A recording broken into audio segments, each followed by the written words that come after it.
अजीत डोभाल की ना एक काफी पुरानी स्पीच है, तो उसमें उन्होंने कहा था कि इतिहास ने हमेशा उनको सजा दी जिन्होंने विचारों को कर्म से और न्याय को शक्ति से अधिक महत्व दिया।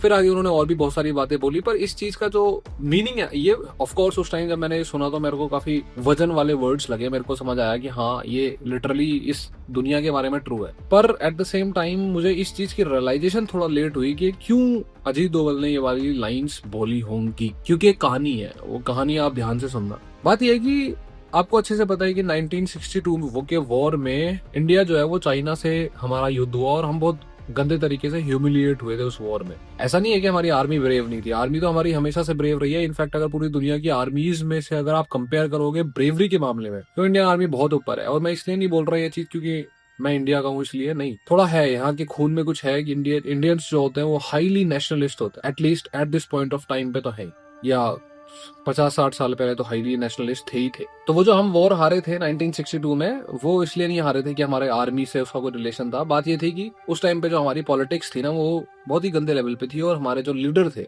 पंडित जवाहरलाल नेहरू, पहले उनका काम बढ़िया रहा होगा, लेकिन जिस टाइम तक ये सिचुएशन आ चुकी थी उस टाइम तक वो हो चुके थे बूढ़े। और सो फार उनका जो कंट्रीब्यूशन था नेशनलिज्म की तरफ वो उतना कुछ खास दिखाई दिया नहीं, और ना ही उनको कुछ खास पता था कि चल क्या रहा है दुनिया में। हिंदी चीनी भाई भाई हम करते रह गए, और 1958 या 1959 में चाइना ने अक्साई चीन हमारे ही एरिया में रोड बना के दिखा दी, उसने हाईवे तैयार कर दिया। और ये बात शर्म की बात यह है, ह्यूमिलिएशन इस बात इसलिए है क्योंकि ये बात एक्चुअली हमें पता भी चाइनीज मीडिया के थ्रू ही चली थी। जब चाइनीज गवर्नमेंट ने अपने आप को अपनी तारीफों के पुल बांधने की कोशिश करी तो चाइनीज मीडिया के थ्रू उन्होंने बताया कि हमने तो हाईवे बना लिया भाई साहब, कर लो क्या करोगे। इंडिया ये ह्यूमिलेशन थी तो इंडिया ने यहाँ से अपनी आर्मी जो है उसको थोड़ा सा मूव करने की कोशिश करी बॉर्डर के एरियाज में, और चाइना ने मौका ढूंढ लिया कि इंडिया जो है वो काफी एक तरीके से डिसएडवांटेज वाली पोजीशन में है, क्योंकि जब हमें यही नहीं पता कि हमारे बॉर्डर्स कौन से हैं, हमें यही नहीं पता कि कहाँ पे रोड बनी है कहाँ पे नहीं बनी, हम दूसरे की मीडिया के थ्रू पता चल रहा है हमें, तो हम ऑलरेडी बहुत ऐसी पोजीशन पे है जहाँ से लड़ना बहुत ही डिफिकल्ट है। ठीक है, तो उसमें हम ऑब्वियसली हार गए। ना तो हमारे पास प्रॉपर इंफ्रास्ट्रक्चर था, ना आर्मी को प्रॉपर इंस्ट्रक्शंस थे, और बहुत नुकसान हुआ हमें। ठीक, फिर 1965 में पाकिस्तान ने फिर से इंडिया पे अटैक करा, उसमें खैर चलो पाकिस्तान हार गया। फिर 67 में चाइना ने फिर से अटैक करा, इसे पार्शियल इंडियन विक्ट्री माना गया वेस्टर्न कंट्रीज द्वारा, क्योंकि अक्सर जब कोई अग्रेशन करता है ना तो जो डिफेंस कर ले अगर, तो वो उसकी विक्ट्री ही मानी जाती है, क्योंकि अग्रेशन उसने स्टार्ट नहीं किया। तो वो पार्शियल इंडियन विक्ट्री बन गया 1967 में। लेकिन इतने टाइम में ना ये इंडिया को रियलाइज हो गया, इंदिरा गांधी आ चुकी थी उस टाइम पे, कि हम लोग जो है ना लगातार वॉर फेस कर रहे हैं और हमें हमेशा ये पता नहीं होता कि हम पे कब अटैक हो जाएगा। हमें पता नहीं था 1967, 1962, 1965 हमें पता नहीं था कि हमारे ऊपर वॉर डिक्लेयर होने वाला है। तब वहां ये रियलाइजेशन हुई कि बात यहाँ पे अब इंटेलिजेंस की है, क्योंकि हमारे पास उस टाइम तक इंटेलिजेंस ब्यूरो तो थी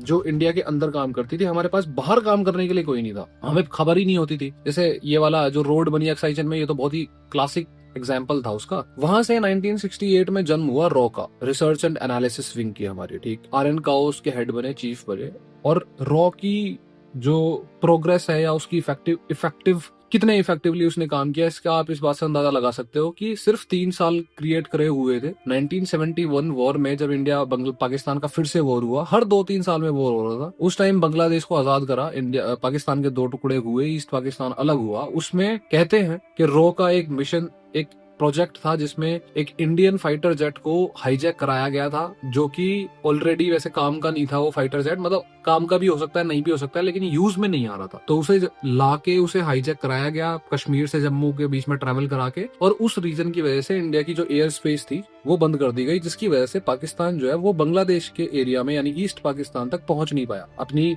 बाकी की आर्मी एयरफोर्स लेके कुछ नहीं कर पाया वो। जब 1971 का वॉर हुआ तो इंडिया को सिर्फ ईस्ट पाकिस्तान में उसी आर्मी से लड़ना था जो पाकिस्तान की वहां पे ऑलरेडी प्रेजेंट थी, बाहर से और नहीं आ सकती। उस टाइम का इंसिडेंट है कि 1971 में जो फॉरेन मिनिस्टर हुआ करते थे पाकिस्तान के, ये यूएन में बैठे हुए थे, और बहुत कम लोगों को ये बात पता होती है कि ये तो ऑब्वियसली ट्रू है कि रशिया यानी कि सोवियत यूनियन उस टाइम पे एक तो उसने अपनी न्यूक्लियर सबमरीन इंडियन वाटर्स में भेज दी कि भाई अगर कोई और इस वॉर में घुसता है तो हम घुस जाएंगे, जिसकी वजह से यूएस, चाइना, यूके और बाकी के जो वेस्टर्न कंट्रीज है कोई भी बीच में नहीं आए। लेकिन जो रशिया की या सोवियत यूनियन की हमारे ऊपर हेल्प थी ना, वो सिर्फ यहाँ तक नहीं थी। बात ये थी कि जब जिस टाइम पे जुल्फिकार अली भुट्टो जो है ये बैठे थे ना, जिस टाइम पे ये यूएन में बैठे हुए थे और सीज फायर की मांग कर रहे थे, यूएस और चाइना पे गुस्सा कर रहे थे कि तुम बीच में नहीं आए, तुम हमारे कस्मे वादे खाते रहे लेकिन तुमने कुछ नहीं करा, तो उस टाइम उस दिन जब ये जुल्फिकार अली भुट्टो गुस्से में थे तो रशिया ने यानी सोवियत यूनियन ने पोलैंड के थ्रू एक ड्राफ्ट दे रखा था कि ठीक है सीज फायर करवा देंगे, लेकिन आप जो है सरेंडर कर दो, ईस्ट पाकिस्तान को छोड़ दो और सरेंडर कर दो, हम इंडिया से सीज फायर करवा देंगे। तो उल्टा जो भी ड्राफ्ट यूएस वगैरह की तरफ से आ रहा था उसको तो वो वीटो कर देता था। तो जुल्फिकार अली भुट्टो ने वो पेपर्स जो है वो गुस्से में फाड़े वहां से और वो निकल गए वहां से यूएन से, और ये बोल के गए कि अब हजारों सालों का वॉर चलेगा इंडिया पाकिस्तान का। हालांकि अगले ही दिन उन्होंने ईस्ट पाकिस्तान में सरेंडर कर दिया 90,000 सोल्जर्स ने पाकिस्तान आर्मी के, और बांग्लादेश का क्रिएशन हो गया। ये सारा सीन हुआ। उसके बाद जुल्फिकार अली भुट्टो ने एक तरीके से कसम सी खा ली थी कि इंडिया को जो है, एक तो आपको एक अभी धुरंधर मूवी में भी एक डायलॉग था, जिया उल हक ने बोला था कि I will bleed India with 1000 cuts, मतलब टेररिज्म की शुरुआत है सिंपल सेंस में। तो इन्होंने जो है वो कसम खा ली थी कि इंडिया को जो है अब हम 1000 ईयर्स का वॉर देंगे। लेकिन इंडिया को भी रियलाइज हो गया था कि हमारा पाकिस्तान से बड़ा दुश्मन चाइना है एक्चुअली, दुश्मन मान लो, या फिर हमें जहाँ पे अपनी सिक्योरिटी तैयार करनी है वो चाइना का बॉर्डर है, क्योंकि हम उनसे भी तो डायरेक्टली वॉर लड़ रहे थे। और चाइना ने अपना जो न्यूक्लियर टेस्ट करा था ना पहला, वो जिनजियांग में करा था, जो डायरेक्टली इंडियन बॉर्डर के पास पड़ता है, ठीक है। तो इंडिया को रियलाइज हो गया था कि आगे क्या होगा अगर हमारे पास न्यूक्लियर बॉम्ब नहीं हुआ। तो हमें पाकिस्तान से एक्चुअली कभी डर ही नहीं था वो चाइना का। तो इंडिया ने 1974 में पहला अपना पीसफुल न्यूक्लियर एक्सप्लोजन करा स्माइलिंग बुद्धा। हालांकि वो फुल फ्लैश बॉम्ब नहीं था न्यूक्लियर बॉम्ब, लेकिन वो एक्सप्लोजन काफी बड़ी बात थी और इंडिया को पता था कि इसके बाद हमारे पास वेस्टर्न कंट्रीज और बहुत सारे यूएस कनाडा के सैंक्शंस आएंगे, जो आए भी, जो एक्सपेक्टेड थे। पर इससे एक फायदा हुआ था, जो मोटा फायदा था, वो ये था कि एक तो न्यूक्लियर एक्सप्लोजन कर लिया, दूसरा ये कि हमने कनाडा का एक रिएक्टर इस्तेमाल करा था। वही रिएक्टर पाकिस्तान के पास भी था कनाडा का, लेकिन हमने बना लिया। अब ऑब्वियस सी बात है कि यूएस जो है या कनाडा जो है वो पाकिस्तान को करने नहीं देगा उसी रिएक्टर को इस्तेमाल। और ऐसा ही हुआ, कनाडा ने पाकिस्तान को जो उसका रिएक्टर था ना, उसका रॉ मटेरियल देना बंद कर दिया, फ्यूल, हार्ड वाटर, ये बंद कर दिया। यूएस का प्रेशर था और पाकिस्तान जो है उस रिएक्टर के थ्रू बॉम्ब नहीं बना पा रहा था, न्यूक्लियर वेपन नहीं बना पा रहा था। और जुल्फिकार अली भुट्टो और ये सब तो हद से ज्यादा तिल मिलाए पड़े थे, क्योंकि पहले ही बहुत सारा खुंदक थी इनके मन में। फिर अभी भी ये बोल रहे थे कि भाई घास की रोटी खा लेंगे लेकिन एटम बॉम्ब जरूर बनाएंगे। अब जहां पूरी दुनिया को ये लग रहा था ना कि कनाडा के रिएक्टर से बॉम्ब बन नहीं सकता, पाकिस्तान के पास पैसे और इतना इंटेलेक्चुअल ज्ञान और इंफ्रास्ट्रक्चर है ही नहीं कि वो न्यूक्लियर वेपन बना ले, तो वो श्योर थे कि पाकिस्तान नहीं कर पाएगा। लेकिन एक्चुअल में पाकिस्तान कर रहा था। एक छोटा सा गाँव पड़ता है कहूता, इंडियन बॉर्डर से 40-50 किलोमीटर दूर, वहां ये प्रोजेक्ट एक्चुअली न्यूक्लियर पावर का चल रहा था, न्यूक्लियर वेपन्स का। कैसे चल रहा था? एक बंदा था AQ खान करके, जिसको फादर ऑफ न्यूक्लियर बॉम्ब बोलते हैं, पाकिस्तान से न्यूक्लियर बॉम्ब। ये बंदा क्या है, ये जब कनाडा के रिएक्टर से तो सो फार बनने में सक्सेसफुल हो नहीं पा रहा था काम, ये बंदा नेदरलैंड्स में एक न्यूक्लियर पावर प्लांट में काम करता था नेदरलैंड्स में। और वहां से इसने क्या किया, इसने फोन मिलाया जुल्फिकार अली भुट्टो को या लेटर लिखा और इसने बोला कि मेरे पास एक मेथड है जिससे मैं यूरेनियम 235, जो कनाडा वाला रिएक्टर था उससे बनता था प्लूटोनियम 239, इसने बोला कि मैं यूरेनियम 235 बना सकता हूँ। मुझे यहाँ से जो ब्लूप्रिंट है टेक्नोलॉजी का वो और कुछ पार्ट्स के जो सेलर्स हैं उनके नंबर उठा के लाने पड़ेंगे, चुरा के लाने पड़ेंगे। वो चुरा के लाया भी, और उसने ही ये प्लांट सेटअप किया था कहूता में, जो कि इम्पॉसिबल सा था ऑलमोस्ट बाकी सब जगहों के लिए, बाकी सारे वेस्टर्न कंट्रीज के लिए मानना पॉसिबल भी है। ये लगने लगा कि ऐसा कुछ हो ही नहीं पाएगा, पाकिस्तान के पास कोई टेक्नोलॉजी है ही नहीं यूरेनियम वाली, और कनाडा का रिएक्टर है प्लूटोनियम के लिए, तो वो वैसे हम उसको रॉ मटेरियल दे नहीं रहे, खत्म हो गया खेल, अब पाकिस्तान के पास की नहीं है। पूरी दुनिया जो है वो ब्लाइंड थी पाकिस्तान के इस प्रोजेक्ट में कि ये प्रोजेक्ट चल रहा है उनका न्यूक्लियर बॉम्ब के लिए। और जुल्फिकार अली भुट्टो पीछे से बोलते रहते थे कि हम इस्लामिक बॉम्ब बनाएंगे, पहला इस्लामिक बॉम्ब, एटम बॉम्ब की बात करते थे। इस्लामिक बॉम्ब वो इसलिए बोलते थे ताकि मुस्लिम कंट्रीज का जितना हो सके सपोर्ट मिले, और जब बॉम्ब बन जाएगा तब सैंक्शंस वगैरह होंगे तो मुस्लिम कंट्रीज सैंक्शंस ना लगाएं और वो सपोर्ट करें उल्टा, ठीक है। अब जब ये चल रहा था तो सारी दुनिया ब्लाइंड है इस चीज के लिए कि कहूता में ये सब कुछ चल रहा है। उस टाइम सिर्फ एक तो रो का नेटवर्क इतना तगड़ी तरीके से फैल चुका था, और दूसरा एक भिखारी बैठा हुआ था वहां पे उस कहूता प्लांट के पास में, भीख मांगता था दिन में, शाम को कहीं रोड पे सोता था, और बीच बीच में जो है साइंटिस्ट्स के कटे हुए बाल नाई की दुकान से इकट्ठा करके इंडिया सैंपल भेज रहा था। और ये बंदा था अजीत डोभाल। इंडिया के रो का नेटवर्क इतना स्ट्रॉन्ग था कि जिस टाइम, अभी तो क्या है कि इंडिया की हम दुनिया की मूवीज देख देख के ना, स्पाई मूवीज की हमें लगता है कि नॉर्मल चीज है, नॉर्मल नहीं है। 1970s की बात सोचो आप, उस टाइम नॉर्मल नहीं था। उस टाइम पक्के मकान भी नहीं थे, कच्चे घर होते थे लोगों के गाँव में। ये सोच पाना कि एक बंदा अपनी जान के इतना जोखिम लेके ये सब कर रहा है और वो बाल इकट्ठे कर रहा है ताकि उन बालों पे रेडिएशन होगी तो पता चल जाएगा, बहुत बड़ी बात है ये चीज।